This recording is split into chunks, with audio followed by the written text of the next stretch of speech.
علامہ اقبال کون تھے؟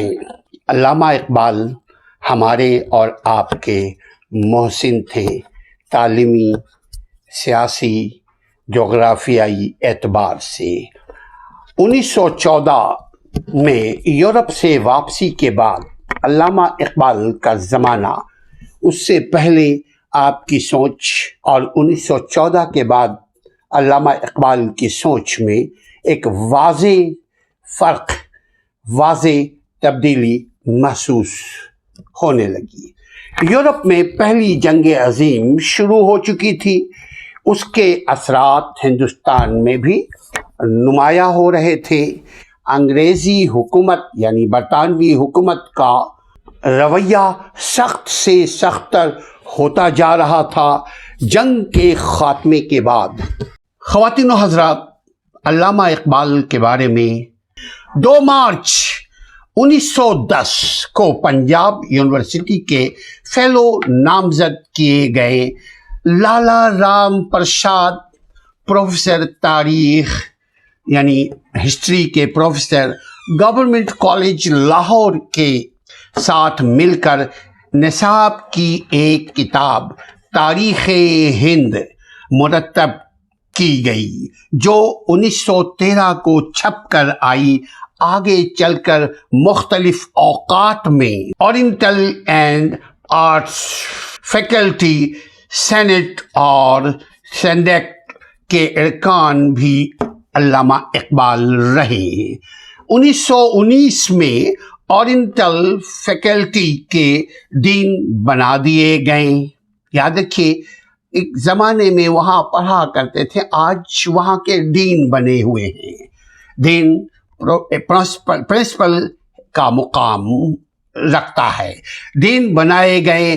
1923 میں یونیورسٹی یعنی اورینٹل یونیورسٹی کی تعلیمی کونسل کی رکنیت علامہ اقبال کو ملی۔ اسی سال یعنی 1923 میں پروفیسرشپ کمیٹی میں بھی علامہ اقبال کو لے لیا گیا۔ اپنی بے پناہ مصروفیات سے مجبور ہو کر علامہ اقبال تعلیمی کونسل سے استعفیٰ دے دیا، ریزائن دے دیا، مگر یونیورسٹی کی وائس چانسلر سر جان مینارڈ نے انہیں جانے نہ دیا، کیونکہ جب آپ کے پاس صلاحیت ہوتی ہے، آپ جب صلاحیت کا اپنا لوہا منوا لیتے ہیں تو اپنا مقام خود پیدا کر لیتے ہیں۔ اس دوران میں پنجاب ٹیکسٹ بک کمیٹی کے بھی علامہ اقبال رکن بن گئے۔ میٹرک کے طلباء کے لیے فارسی کی ایک نصابی کتاب آئینہ عجم یعنی عجم، ہم عجمی ہے، عجمی کا آئینہ عجم مرتب کی، جو 1927 میں شائع ہوئی۔ غرض پنجاب یونیورسٹی سے علامہ اقبال عملاً 1932 تک کنیکٹ رہے۔ یہ تھا آپ کی لائف ہسٹری۔ آگے سنتے رہیے، دیکھتے رہیے۔ آپ دیکھ رہے ہیں اور سن رہے ہیں ایڈوکیٹ اسلم پرویز کو تاریخ اقبال، اقبال کی تاریخ، اقبال کی آبیتی، اقبال کا زمانہ، اقبال کی تعلیمی دور، اقبال کا بچپنا، اقبال کا بڑھاپا، اقبال کی شاعری، اقبال کا پڑھنا، اقبال کا پڑھانا، اقبال کا سفر، اقبال کی ہجرت سن رہے ہیں۔ ان موضوعات پر علامہ اقبال کا ایک بیٹا جو کہ جسٹس، ہماری عدالتوں کا جسٹس بھی ہو چکے تھے، ڈاکٹر جاوید اقبال نے زندہ ورد میں لکھا ہے، اپنی ایک سوانح حیات میں لکھا ہے کہ معلوم ہوتا ہے کہ شیخ نور محمد سلطان العارفین 20ویں صدی کے عشرے اول میں پنجاب کی مسلم آبادی ایک ٹھہراؤ میں مبتلا تھی۔ کہنے کو مسلمانوں کے اندر 2 سیاسی دھڑے موجود تھے، مگر دونوں مسلمانوں کی حقیقی تہذیبی، سیاسی اور معاشی مسائل سے بیگانہ تھے۔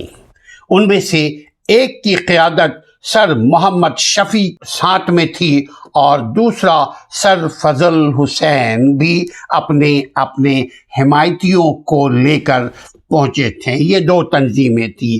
طے پایا کہ پنجاب میں صوبائی مسلم لیگ قائم کی جائے۔ اس فیصلے پر فوری عمل ہوا۔ میاں شاہ دین صدر بنا دیے گئے اور سر محمد شفیع سیکرٹری جنرل اس صوبائی مسلم لیگ کے بن گئے۔ سر فضل حسین عملاً الگ تھلگ رہے۔ اقبال ان سب قائدین کے ساتھ دوستانہ مراسم تو رکھتے تھے، مگر عملی سیاست سے علامہ اقبال نے خود کو غیر وابستہ ہی رکھا۔ 1911 تک متحدہ ہندوستان کے اکثر مسلمان قائدین سر سید کے حسب فرمان انگریزی حکومت کی وفاداری کا دم بھرتے رہے، لیکن 1911 اور 1912 کے بیچ کے عرصے میں حالات جو ایک دھڑے پر چلے جا رہے تھے اچانک پلٹا کھا گئے۔ مسلمان سیاستدان بنگال کی تقسیم کے حق میں ہو گئے۔ انگریز بھی ایسا ہی چاہتے تھے، مگر ہندو اس منصوبے کے سخت مخالف تھے، چونکہ ہندو نہیں چاہتے تھے کہ مشرقی بنگال اور مغربی بنگال الگ ہو جائے۔ ان کے جانب سے تشدد کی راہ اختیار کی گئی ہندوؤں کی جانب سے، تو انگریزی حکومت نے سب پر ڈال دی، تقسیم بنگال کو منسوخ کر دیا۔ اس جھٹکے نے، یعنی تقسیم بنگال جو ہوتے رہ گیا، تو اس جھٹکے نے مسلمان قائدین کی آنکھیں کھول دی اور ان کے گزشتہ انداز فکر سیاست کی غلطی ان پر واضح ہو گئی۔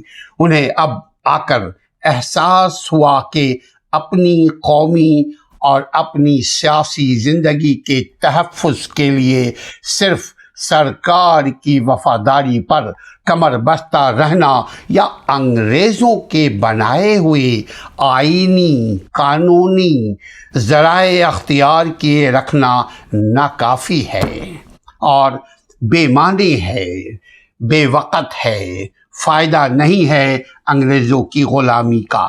بقول مولانا شبلی نعمانی، تقسیم بنگال کی تنسیخ یعنی کینسل کرنے پر مسلمانوں کے چہرے پر ایک ایسا تھپڑ مارنے کے مترادف تھی جس نے ان کے منہ کا رخ پھیر کر رکھ دیا، مسلمانوں کی سوچ بدل دی۔ اس زمانے کے مسلمانوں کے جو لیڈران، ان کی سوچ بدل گئی۔ تقسیم بنگال کی منسوخی کا اعلان ہوا تو 1 فروری 1912 کو موچی دروازہ لاہور میں مسلمانوں نے احتجاجی جلسہ منعقد کیا، جس میں اقبال بھی پیش تھے، شریک ہوئے۔ مقررین نے بڑی جذباتی شعلہ بیانی جوشیلی تقریریں کی۔ اقبال کی باری آئی تو مسلمانوں کی عظمت رفتہ کا مینار بن کر اٹھے اور فرمایا، مسلمانوں، علامہ اقبال نے فرمایا، مسلمانوں کو اپنی ترقی کے لیے خود ہاتھ پاؤں مارنے چاہیے۔ ہندوؤں کو اب تک جو کچھ ملا ہے محض اپنی کوششوں سے ملا ہے۔ اسلام کی تاریخ دیکھو، وہ کیا کہتی ہے؟ عرب کے خطے کو یورپین معماروں نے ردی اور بیکار پتھر کا خطاب دے کر یہ کہہ دیا تھا کہ اس پتھر پر کوئی بنیاد کھڑی نہیں ہو سکتی۔ ایشیا یعنی برصغیر اور یورپ کی قومیں عرب سے نفرت کرتی تھیں، مگر عربوں نے جب ہوش سنبھالا اور اپنے اپنے کس بل سے کام لیا تو یہی پتھر دنیا کے ایوان تمدن کی محراب کی کلید بن گیا۔ خدا کی قسم، روما جیسی باجبروت سلطان عربوں کے سیلاب کے آگے نہ ٹھہر سکی، یعنی رومیوں جیسے، یورپ جیسے لوگ بھی، حکمراں بھی عرب کے آگے نہ ٹھہر سکے۔ یہ اس قوم کی حالت ہے جو اپنے بل پر کھڑی ہوئی ہے۔ اس تقریر سے مجمع میں رواں دواں لمحاتی اور بے جہت جوش و خروش اپنی قوم کے زندہ تشخص کے لیے درکار ایک بامانی قوت میں بدل گیا، جو ابھی محدود تھی مگر آگے چل کر اسے وسعت پکڑنی تھی۔ یہ ٹھیک ہے کہ مسلمانوں کے چند حلقوں میں بیداری کے آثار پیدا ہو چلے تھے، مگر اس بیداری کے مراکز ایک دوسرے سے لا تعلق تھے، چھوٹے چھوٹے جزیروں کی طرح بٹے ہوئے تھے، چھوٹے چھوٹے گروپوں میں بٹے ہوئے تھے، متحد مسلمان نہیں تھے۔ متفقہ ملی یعنی یونائٹڈ نیشن، جو مسلمانوں کا یونٹی ہے، ملی قیادت میسر نہیں تھی، مسلمان متحد نہیں تھے۔ نتیجتاً مسلمانوں کے اندر متحدہ ہندی قومیت کا رجحان پیدا ہو چلا تھا۔ مسلم لیگ اور ہندو کانگریس کے اجلاس ساتھ ساتھ ہونے لگے۔ مسلم لیگ، مسلمانوں کی لیگ، یہ لیگ مسلم لیگ نہیں ہے جو آج کی مسلم لیگ پاکستان میں رائج ہے۔ یہ وہ مسلم لیگ ہے جو ایک تحریک تھی، جو ایک نظام کی تبدیلی کا نام تھا، جو مسلمانوں کو بیدار کرنے کے لیے یہ ایک پارٹی وجود میں آئی تھی۔ تو مسلم لیگ اور ہندو کانگریس کے اجلاس ساتھ ساتھ ہونے لگے۔ ابھی اقبال عملی سیاست سے الگ تھے، مگر مسلم